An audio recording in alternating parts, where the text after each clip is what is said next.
Cavaliers Live is presented by Wayside Furniture. The Cavaliers back in the win column here tonight. It was a tough one in the first half. They trailed by 8 at halftime, but used a 44-point third quarter. They come away with a 130-117 victory here tonight. Oh, Jaylon Tyson finished with 24 points here this evening. He's standing by now with Serena Winters. Thanks, Haley. Jaylon, this was a good win for you guys, but first, take us inside that locker room at halftime.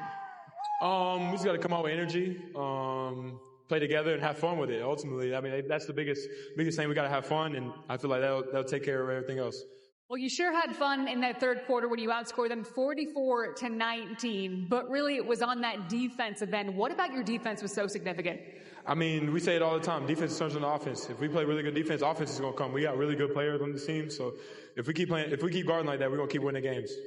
Well, your offense certainly came tonight, and you've had a couple of 20-point games already this week, 24 points, an efficient 11 of 15. What's feeling good in your game right now? You know, like I say all the time, I mean, this ain't about me. My teammates trust me, and I just make the play. Hey, there was a moment where it looked like Donovan was going to check in for you, but you were cooking, so he just went back to the bench. So what does that mean to you? He need to go sit down and rest. But, you know, I'm just playing the game and just finding my spots. This might only be your second year, but your voice is already carrying with this team. This is just one win, but what does this win say about, okay, you're getting back in the direction you need to? Yeah, that's a good win. Obviously, we got another one tomorrow, but like Don said, this doesn't fix nothing. We still got a long way to go with this team, but sky's the limit, and obviously we're having our bumps in the road right now, but, I mean, hopefully we can learn from it. Great game. Appreciate you. Thank you so much. Back to you, Kaylee. Serena, thank you. Welcome in courtside here at Rocket Arena alongside Mr. Cavalier, Austin Carr. I'm Kaylee Griffin. The Cavaliers back in the win column on this first night of a back-to-back as they take down the San Antonio Spurs 130-117. And Austin, things looked a little bleak at halftime. The Cavaliers trailed by 8. You and I broke it down just before, but something happened in that locker room, and I'm very curious to find out what the conversation was, but what did you make of the way they started that third quarter and ultimately were able to finish out this game? They had more energy on the defensive end of the floor. If you noticed, all of a sudden, there weren't a lot of guys getting easy layups or even straight line drives to the basket, and once you stop that and force them to make that extra pass, now you have a chance to put the pressure on the passing lane. And that's exactly what started to happen. And once the Cavs got used to that, and because really, the Kings, they didn't really Spurs didn't really try to do anything different. They just kept trying the same thing over and over. And the Cavs said, well, okay, this is what we're going to do then. Defense turning to offense. As we take a look at the first half to second half comparisons, and obviously it was quite staggering, AC. There you go. The Cavaliers allowed 72 first half points. They held the Spurs to just 45. You see the percentages going way down. The Spurs knocking down just 4 triples from beyond the arc. It was all areas that this team was able to lock down defensively. How do you build off of that? Continue to do the same thing, but do it at the beginning of the game. Don't wait till halftime. I mean, when you look at how they played, as long as they can get this energy early, get the home crowd involved, and start playing this way for 4 quarters, that means you got to be in shape, though. Got to be in shape. That's something you talked about last game. But this all really started, Austin, at the very beginning of that third quarter. The Cavaliers opened up on an 11-2 run and never looked back. They outscored the Spurs 44-19, and as our Misney make them pay moment. Austin, it was truly incredible. If you look at the numbers, 17-22 from the floor. They knocked down 3 triples. They out-rebounded the Spurs 19-3 in the third quarter. It was like a completely different team came out on the floor. It did. They had energy on the defensive end, energy on the offensive end. It really was just the Cavaliers out there playing against 5 guys that they had never seen before. That's all it was, because it wasn't the team. They had dismantled them by that time. Well, Jaylon Tyson had 16 points in the quarter. In comparison, the San Antonio Spurs as a team, they had 19 points. And Austin, we have talked so much about Jaylon Tyson's progression, and it's hard to believe that it is just year 2 for him. I know. The Cavaliers finished with 6 players scoring in double figures. Jaylon Tyson was right in the center of that. Again, 16 of his 24 points coming in that third quarter. He was a spark when this team needed him most once again, and he continues to find a way to do so. What allows him to bring that energy in the moments where this team needs him most? Confidence. His confidence is rising every game. He's starting to feel like he belongs. And once you get that feeling of belong, then all of a sudden, everything starts to happen for you. His jump shot, which he works on constantly, it's not really a jump shot, it's a set shot. It's becoming deadly. But his moving to the basket, his rebounding ability, everything is starting to come to him. And again, his confidence is rising every game. Here are your two 20-point scorers tonight. Jaylon Tyson with 24, Donovan Mitchell, as expected, with 28. But also, I want to talk about Jaylon Tyson's efficiency. He went 11 of 15 from the floor. He went 9 for 11 against Portland. What allows him to be so efficient?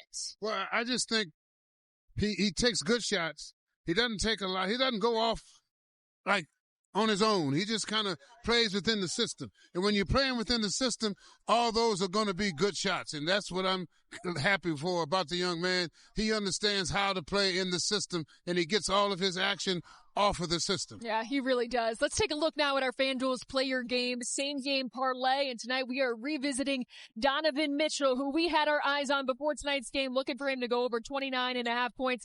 Just short of that here tonight, Austin, but that could be considered a good thing when the Cavaliers don't need Donovan Mitchell to go over 30 to get the win. Now, he's still at 28, so it was pretty darn close.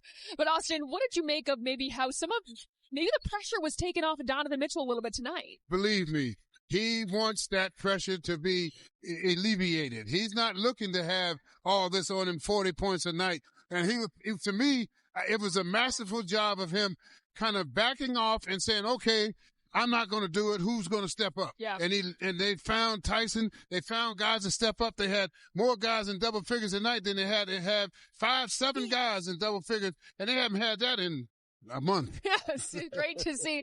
We did unfortunately lose the parlay because Donovan Mitchell only had 20 points, but we don't care. I don't care We don't care about it because the Cavaliers. We'll take the loss. We will take the loss if that means the Cavaliers win here tonight. Meeting at the Mines here, hug share between De'Aaron Fox and Donovan Mitchell as the Cavaliers come away with a 13-point win. Welcome back in to Cavaliers Live, presented by Wayside Furniture. The Cavaliers back in the win column tonight as they take down the Spurs 130-117. And we are thrilled to be joined now by Thomas Bryant. Thomas, thank you so much for taking the time with us after the game. We really appreciate it. Oh, thank you for having me. I appreciate it. Well, I got to ask you about the messaging at halftime. You guys entered the locker room down 8. You outscored the Spurs 44-19 in the third, and you held on to a 17-point lead at the end of that quarter. What was the message? What changed?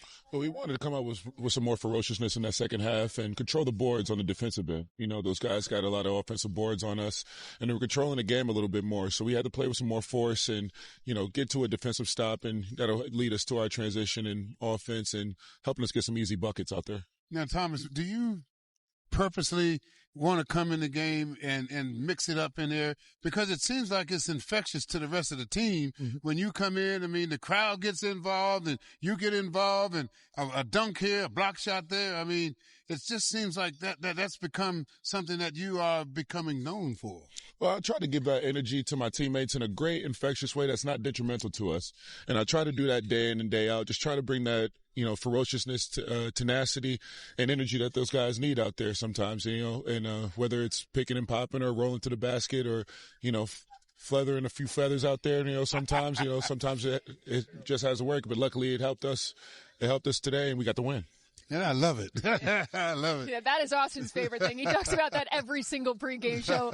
Thomas, you talk about the rebounding numbers. You ended up out-rebounding the Spurs by 10. You outscored them in the paint 80-44. Wow. How much of an emphasis has been made on starting to dictate and control the game inside? That was a real big emphasis. You know, we have real great players that can get downhill. You know, Evan Mobley, myself, and Jay, big guys that can, you know, finish real well around the rim too. So we try to make that an emphasis for us and everything. And we know getting downhill, getting fouled, you know, going to the free throw line will open up everything else for the three-point line for us. Now, it looks like the bench is starting to get used to playing together now. I mean, because people don't realize how hard it is when you bringing guys in and out of the lineup. They're not playing, then you keep. But you guys are starting to get used to how you want to play together, and it seems like it's paying off with a great night tonight off the bench. Absolutely, absolutely. It starts with all of our communication on the bench right there. You know, a lot of guys we have a really great group of guys that are very open, that can be honest with each other and just see what we want to try and take advantage of out there. And it really helped us in this game today. You know, and you just said the key word to any team, being honest with each other. Mm-hmm. That is something that every team has to have. Absolutely. And it starts with our top guys, man. Donovan, Evan, those guys that have been here, especially Max. They're guys that are talking out there and just really relating to the guys out there. And, we got that type of communication from the top down. It does wonders for us. Yeah. And Thomas, no rest for the weary as you're on the first night of a back-to-back. You welcome in the Golden State Warriors tomorrow. How can you build off of this? And what's key to building consistency in a rhythm when so much change has been part of this rotation right now? Well, that's the thing. We just have to build that consistency. We have to still stay with our principles out there, no matter what it is. No matter what it is, or whether if guys are in the lineup, out of the lineup, we still have to stay with that consistency and communication on the standpoint and get off to good starts.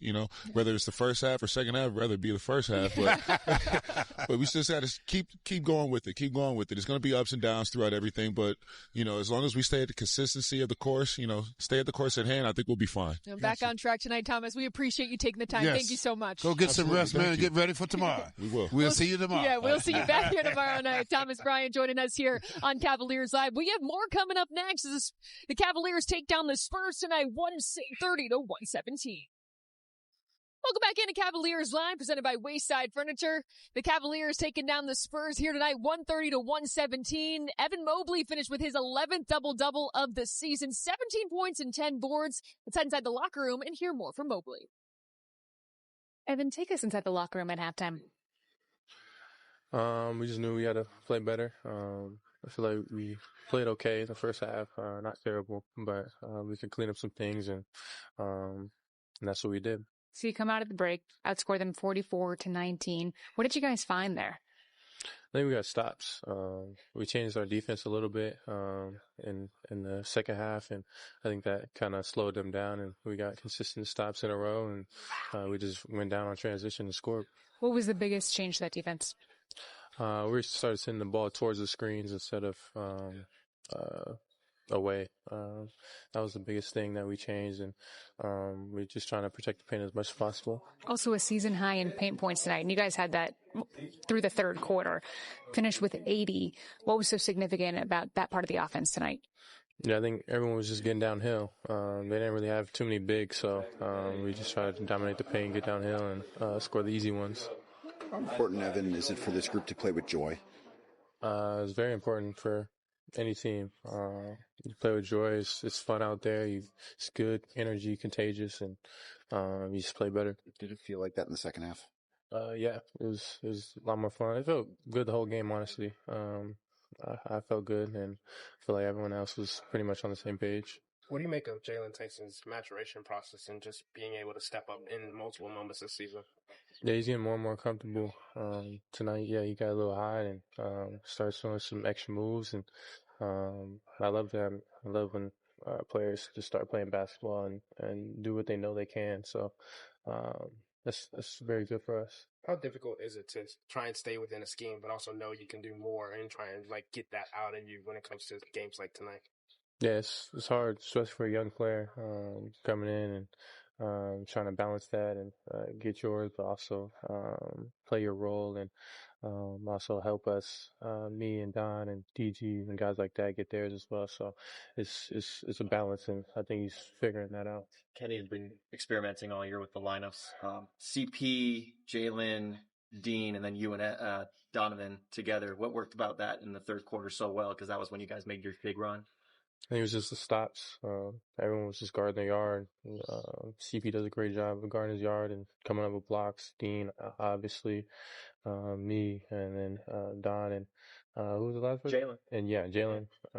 Just a great defensive lineup, and then we just got out in transition, ran, and got downhill. Was it just as simple as making shots, too? It seemed like, I think it was 15 in your first 17 you guys made?